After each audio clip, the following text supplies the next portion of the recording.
तुमच्यात येऊन शक्य आहे का? तुम्ही एका बेंचवर किती जण बसता? 3 जण.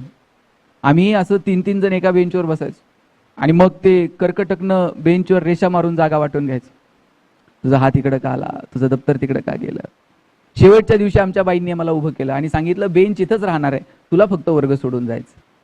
गोष्ट छोटी होती पण आयुष्यभर मनावर कोरली गेली. बेंच इथेच राहतो, सगळं इथंच राहतं, आपल्याला पुढे जावं लागतं. शाळेतले दिवस परत कधी मिळत नाही, त्याचा आनंद घ्या. तुम्ही आता माहित नाही पण आम्ही वहीत मोराचा पीस ठेवायचो. तुम्ही ठेवता का? आमचे सिनियर आम्हाला सांगायचे 3 वर्ष ठेवावा लागतो. म्हटलं मग काय होतं? म्हणजे त्याला पिल्लू होतं. कधीच झालं नाही. पण वेड्या आशेनं ते मोराचा पीस 2-2, 3-3 वर्ष वहीत जपून ठेवला. सर या पोरांचं आयुष्य जर तुम्हाला शोधायचं असेल ना, ते गृहपाठांच्या वयामध्ये नाही सापडत. या पोरांचं जगणं वर्गपाठांच्या वयातल्या मागच्या पानांवर सापडतं. शेवटची 2-4 पाने यांची चेक करायची. पोरींनी असली मेहंदी बिंदीची डिझाईन काढलेली असते, रांगोळीचं डिझाईन काढलेलं असतंय. पोरांनी असली खाडाखोड केलेली असते, कितीतरी नावं खुडून पुन्हा लिहून पुन्हा खुडलेली असतात. ह्या पोरांचं जगणं आपल्याला वह्यांच्या मागच्या पानावर सापडतं. आणि म्हणून केवळ गुणपत्रिकेला आलेली गुणांची सूज म्हणजे गुणवत्ता नाहीये. तरी पोरं मैदानावर जातील का, खेळतील का, वेगवेगळ्या विषयांमध्ये रमतील का, अनेक विषयांवरती आपण त्यांच्याशी चर्चा करू का. माझं इथं बसलेल्या सगळ्या शिक्षकांना सांगणं आहे, सिलेबसच्या पलीकडे जाऊन आपण या लेकरांसोबत कधीतरी बोललं पाहिजे. 9वी 10वीतली जगभरातली पोरं काय शिकतायत हे पण त्यांच्या समोर कधीतरी मांडलं पाहिजे. केवळ सिलेबस कंप्लीट करणं, परीक्षा देणं, पास होणं आणि नोकऱ्या मिळवणं एवढंच शिक्षणाचं उद्दिष्ट नाहीये. पोरांनो, अशिक्षितपणाचा टप्पा ओलांडून आपण शिक्षित झालो, पण आता शिक्षितपणाचा टप्पा ओलांडून आपल्याला सुशिक्षित व्हायचं आहे, आपल्याला सुसंस्कृत व्हायचं आहे, आपल्याला सृजनशील व्हायचं आहे. मला वाटतं यासाठी येणाऱ्या काळामध्ये काम करावं लागेल. आणि म्हणून जाताना इतकंच सांगतो, जिजाऊचं शिक्षण संस्थेच्या माध्यमातून, जिजाऊ सामाजिक संस्थेच्या माध्यमातून अनेक ठिकाणी लायब्ररी उभ्या केल्या. तुमच्या शाळेमध्ये लायब्ररी आहे का? पुस्तकं घेता, वाचता नक्की का फक्त ते नाव नोंदवून घरी घेऊन जाता आणि ठेवून देता?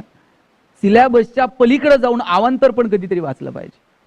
जगभरातले अनेक ऑथर आहेत, अनेक त्यांचं मोठं तत्वज्ञान तुमच्या समोर आहे, पण ते आपण कधीतरी हाताळलं पाहिजे, ते वाचलं पाहिजे. भगतसिंग पोरांनो फासाला जायला निघाले. आता फासावर द्यायचंय भगतसिंगांना आणि सकाळी जेलरनं सांगितलं चलो अब निकलना है. भगतसिंग लेनिनचं चरित्र वाचत होते. आता फासावर जायचं, आयुष्य संपणार आहे याची जाणीव भगतसिंगांना होती. जेलर म्हटला चलो निकलना है. भगतसिंगांची नजर अशी पुस्तकावरून हळली नाही. त्यांनी असाच हात केला आणि सांगितलं थांबा, एक क्रांतिकारक दुसऱ्या क्रांतिकारकासोबत बोलतोय. पुस्तक वाचून संपवलं, खाली ठेवलं आणि मग हसत हसत फासावर जायला निघाले. आपण वाचलं पाहिजे. जगभरातल्या लोकांना काय म्हणायचं ते समजून घेतलं पाहिजे. तुम्ही फक्त या सिलेबसच्या शालेय जीवनातल्या मार्कांमध्ये अडकू नका. जग खूप सुंदर आहे. जगात काय चाललंय ते जरा समजून घेण्याचा प्रयत्न करा. तुम्ही म्हणाल आम्ही खूप छोटे आहोत, आम्ही काय करणार आहोत? तुमच्या वयामध्ये असताना ज्ञानेश्वर महाराजांनी ज्ञानेश्वरी लिहिली. तुमच्या वयामध्ये असताना संभाजी महाराजांनी पहिलं युद्ध केलं, लढाई जिंकली. तुमच्या वयामध्ये असताना छत्रपती शिवाजी राजांनी लिंबू टिंबू पोरं गोळा केली, त्यांच्या हातात समशेरी दिल्या आणि पाहता पाहता हिंदवी स्वराज्य निर्माण केलं.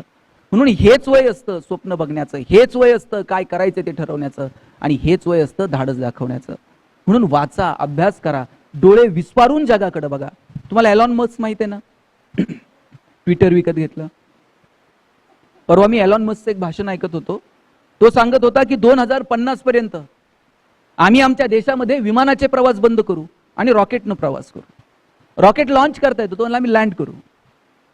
एलॉन मस्क सांगत होता आम्ही असे रस्ते तयार करत आहोत तर रस्त्यांवरून गाड्या पळतील आणि आपोआप त्यांची बॅटरी चार्ज होईल. तो सांगत होता की आम्ही अशी घरं तयार करत आहोत, त्या घरांच्या भिंती दगडविटांच्या नसतील, सोलर पॅनलच्या असतील. ते घर स्वतःची एनर्जी स्वतः क्रिएट करेल. बघा जग कुठे चाललंय. मला वाटतं जगाच्या बरोबरीनं जर चालायचं असेल, धावायचं असेल, त्यांच्या पुढे 2 पावलं चालायचं असेल तर आम्हाला आमच्या ज्ञानाचा वापर केला पाहिजे. आम्हाला आमची बुद्धी चौकस ठेवली पाहिजे. आम्ही फक्त आणि फक्त मार्कांमध्ये जर अडकलेलो असू, लक्षात घ्या information and knowledge this both concept are different from each other. तुम्ही माहितीला ज्ञान समजायची गल्लत करू नका. माहितीचं रूपांतर ज्ञानात करण्यासाठी जे काही करतात ना त्याला शिक्षण म्हणतात बाळांनो. नाहीतर मग माहिती मिळवण्याची तर अनेक साधनं तुमच्याकडे उपलब्ध आहेत. शाळेत यायची काय गरज आहे? मोबाईलवरती गुगलवरती टाकलं की सगळ्या जगातली इन्फॉर्मेशन तुमच्या समोर आहे. पण त्या माहितीचं ज्ञानात रूपांतर कसं करायचं हे आजमवण्यासाठी खरं तर शाळेचा कॅम्पस आहे, त्याच्यासाठी शिक्षक आहेत. म्हणून तुम्हाला मिळालेल्या माहितीचं ज्ञानात रूपांतर कसं करायचं मला वाटतं ते ठरवावं लागेल. एनर्जी कॉन्झर्वेशनचा नियम काय? एनर्जी नव्यानं क्रिएट होते का, ती डिस्ट्रॉय होते का? ती एका फॉर्म मधून दुसऱ्या फॉर्म मध्ये डायव्हर्ट होते, ट्रान्सफर होते. तुमच्यामध्ये प्रचंड एनर्जी आहे, ती कुणी नव्यानं निर्माण करू शकत नाही किंवा ती कुणी डिस्ट्रॉय पण करू शकत नाही. फक्त तिला डायव्हर्ट कुठे करायचं मला वाटतं याचं प्लॅनिंग पालकांना आणि शिक्षकांना एकत्र येऊन करावं लागेल. पोरं जोरजोरात ओरडतायत, त्यांचं ओरडणं तुम्हाला बंद करायचं आहे. तुम्ही तोंडात बोळा घालून त्यांचं ओरडणं नाही बंद करू शकत. तुम्हाला सांगावं लागेल ओरडायचंय ना, तालासुरात ओरड. कुणी म्हणेल तू गातोय, कुणी बेंचवर उड्या मारतंय, त्याच्या हातपाय बांधून त्याचं उड्या मारणं नाही बंद करता यायचं. त्याला सांगावं लागेल उड्याच मारायच्यात ना राजा, बेंचवर नाही, तो तुटेल, मैदानावर जाऊया, तिथे उड्या मारूया. मला वाटतं या पोरांना काय दिशा द्यायची ना, याच्यासाठी जिजाऊनं उचललेलं जे पाऊल आहे त्यासाठी या संस्थेचं जेवढं कौतुक करावं तेवढं कमी आहे. आणि मगाशी परेश दादानं एक उदाहरण दिलं तुम्हाला, जिजाऊनं ज्या लायब्ररी उभ्या केल्या त्या लायब्ररीमध्ये अभ्यास करणारा एक मुलगा IPS ऑफिसर झाला. उद्या तो SP झाल्यानंतर सगळ्या जिल्ह्याचं पोलीस प्रशासन त्याच्या ताब्यात असेल. उद्या तुम्ही कलेक्टर झालात, सगळ्या जिल्ह्याचं प्रशासन तुमच्या ताब्यात येऊन जातं. पोरांनो, if you want to change the system, first you have to reach there and then you can change it. System बदलायची असेल तर तिचा भाग बना. तुम्ही जे शिकताय ते समजून उमजून शिका. आपण जे शिकलोय ते आपल्याला येतंय का, ते आजमावता येतंय का, याचा विचार करा. एक गोष्ट सांगतो आणि थांबतो. आम्ही कॉलेजला असताना मार्केटिंगच्या विद्यार्थ्यांना सरांनी एक टास्क दिला होता, एक पोपट दिला होता आणि सांगितलं हा पोपट बाजारात जाऊन विकून यायचं आणि ज्याचा सगळ्यात जास्त किमतीला विकला जाईल आपण समजूयात की याच्यामध्ये मार्केटिंगचं कौशल्य आहे. मग एक पोपट पिंजऱ्यामध्ये घेऊन आम्ही तो विकायला गेलो. 500 रुपये, 1000 रुपये, याच्यापेक्षा त्या पोपटाला कुणी जास्त किंमत देईना. त्यावेळेस एक पोरगा उठला आणि म्हटला की मी हाच पोपट उद्या 10,000 रुपयाला विकून दाखवेल. त्यानं दुसऱ्या दिवशी तो पोपट बाजारात नेऊन ठेवला आणि मोठा बॅनर लावला. त्या बॅनरवर लिहिलं होतं त्यानं, या पोपटाला मी 10 प्रकारच्या भाषा शिकवलेल्या आहेत. आता एक पोपट 10 प्रकारच्या भाषा शिकवल्यात म्हटल्यानंतर गर्दी झाली. शेवटी निलाव झाला आणि ज्याला 500-1000 रुपये मिळणार नव्हते त्या पोपटाला 10,000 रुपये किंमत मिळाली. ज्यानं तो विकत घेतला तो घरी गेल्यानंतर त्या पोपटाबरोबर मराठीत बोलायचा, हिंदीत बोलायचा, इंग्रजीत बोलायचा, वेगवेगळ्या लँग्वेजमध्ये बोलायचा. ते पोपट एकच शब्द बोलायचं, मिठ्ठू मिठ्ठू. ते सोडून त्याला दुसरं काहीच येत नव्हतं. याला कळालं आपली फसवणूक झाली आणि याला एकही भाषा नीट बोलता येत नाहीये. दुसऱ्या दिवशी त्या पोराकडे परत तो पोपट घेऊन गेला आणि म्हटलं काल तुम्हाला फसवलं, तू सांगितलेल्या 10 भाषा शिकवल्या, त्याला एकही नीट भाषा बोलता येत नाही.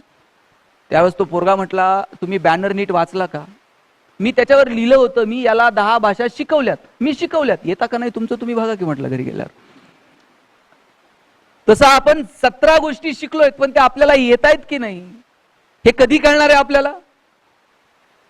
हे मार्केटमध्ये गेल्यानंतर कळेल आपण हे शिकलो होतो रे, पण याचा उपयोग आपण करता येतोय का? आणि मग कळेल की आपण फक्त शिकत राहिलो पण त्याचा वापर मात्र आपल्याला करता आला नाही. आणि म्हणून शिक्षणाच्या बरोबरीनं जगाची भाषा काय, जगात काय हवंय. पोरांनो, आज वडील तुमची फी पटकन भरून टाकतात. कुठेतरी पार्टीला जायचं असेल तर 1000-500 रुपये तुम्ही सहज वडिलांना मागता, पण ते 1000 रुपये कमवण्यासाठी वडिलांना किती कष्ट आहेत हे आत्ता आपल्याला कळत नाही. जेव्हा आपण 2 रुपये कमवायला लागतो ना मग मात्र आपल्याला कळायला लागतं. आणि म्हणून जगण्याच्या या धडपडीमध्ये सगळं आयुष्य असं पिक्चर सारखं नसतं, तर आपलं जीवन आपल्याला घडवायचं आहे, आपले आनंदाचे क्षण आपल्याला शोधायचे आहेत, मस्त जगायचं आहे. यश अपयश चालत राहतं, पण कितीही संकट आली ना त्या संकटांच्या समोर कधी असं छाती काढून उभं राहायचं तर कधी मिश्किलपणे त्याला सामोरं जायचं. प्रत्येक संकटाला अशा टकराच माराव्या लागतात असं नाही. कधीतरी संकटाच्या समोर हसत हसत उभं जा. संकटाला पण वाटलं पाहिजे कुठून याच्या नादाला लागलो. तुम्हाला ते मेहमूद माहिती आहे का? तुम्हाला माहित नसेल, शिक्षकांना माहित असेल. मेहमूदचे पिक्चर असायचे पूर्वी, ऍक्टर, आणि तो विनोदी कलाकार. मी एक पिक्चर पाहिलेला त्याचा. पोरांनो, त्या मेहमूदच्या छातीवर अशी बंदूक ठेवली होती एकानं, गुंडानं, आणि त्याला विचारलं बोल तेरी आखरी ख्वाहिश क्या. तर याच्यापेक्षा मोठं संकट काय असू शकतं आयुष्यात? थेट तुमच्या छातीवर एखाद्या गुंडानं बंदूक ठेवली आणि विचारावं बोल तेरी आखरी ख्वाहिश क्या है. महमूद म्हटलं आखरी ख्वाहिश तेरी बंदूक मुझे दे दे म्हटलं. काय जगणे होय. सगळ्यात संकटांना अशा टकरा मारत बसू नका. कधीतरी संकटाला वळसा घालून पुढे निघून जा, कधीतरी छाती काढून उभे राहा. आयुष्यातल्या संघर्षाला हात करायचं सामर्थ्य तुमच्यामध्ये ठेवा, संघर्षाची वृत्ती ठेवा, आनंदानं जगण्याची वृत्ती ठेवा. मला वाटतं हे जर झालं तर खूप सुंदर आयुष्य तुम्ही जगू शकाल. या विणी बिनी घालून फुलं बिलं लावून आलेल्या ह्या सगळ्या निरागस मुली, ही सगळी मुलं, बाळांनो खूप मोठे व्हा. माणूस म्हणून जन्माला आलो, इथंच भगवंतानं आपल्यावरती खूप मोठे उपकार केलेत. जनावरांना बोलता येतं का? त्यांची शाळा भरते का? त्यांना शिकवायला कुणी येतं का? आज जरा छान वेणी घालून जा असं म्हणणारं कोण असतं का त्यांच्याकडे? ती पिलं जन्माला येतात, काही दिवस त्यांची आई त्यांच्या चोचीनं त्यांना दाणे भरवते आणि नंतर त्यांना सांगून टाकते की आता तुमची भरारी तुम्ही घ्यायची आहे. त्यांच्यासाठी कोणती प्रॉपर्टी करून ठेवली जात नाही, त्या पक्ष्यांसाठी कुणी घरटं बांधून ठेवत नाही, त्यांचं घरटं त्यांनाच बांधायचं असतं. ते पक्षी एक एक काडी गोळा करतो आणि ते घरटं बांधतो. घरटं बांधल्यानंतर पावसामध्ये वाऱ्यामध्ये ते घरटं तुटून जातं. कोणत्या पक्षाला घरटं तुटल्यानंतर तुम्ही रडताना बघितलंय का? किंवा कुणाकडे मदत मागताना बघितलंय का? आमचं घरटं तुटलं ना, आता काय करायचं बघा, काहीतरी मदत करा, असा कोणता पक्षी तुमच्या दारात येतो का? रडायला तो काय माणूस थोडी, तो पक्षी आहे. परत काडी गोळा करतो, परत घरटं बांधतो. मला वाटतं प्राण्या पक्ष्यांकडनं आपण हे शिकायला हवं. आपल्याला कुणीतरी बोलणार आहे, आपल्याला कुणीतरी दिशा दाखवणार आहे, आपली कुणीतरी काळजी घेणार आहे, याच्यापेक्षा नशीब काय असू शकतं? मगाशी सर बोलत होते, त्यांनी सांगितलं की मला 10वी पर्यंत माझे आई वडील आहेत की नाही हे पण माहीत नव्हतं. अशी कितीतरी मुलं आहेत बाळांनो, ज्यांना कुणी दिशा दाखवणारं नाही, ज्यांच्या पाठीवर मायेनं कुणी हात फिरवणारं नाही. आपल्याकडे अशी माणसं आहेत. मला वाटतं आपण खूप मोठं व्हावं आणि आयुष्याच्या प्रत्येक क्षणाचा आनंद घ्यावा अशी अपेक्षा बाळगतो. तुम्हा सगळ्यांना तुमच्या भावी आयुष्यासाठी खूप साऱ्या शुभेच्छा देतो.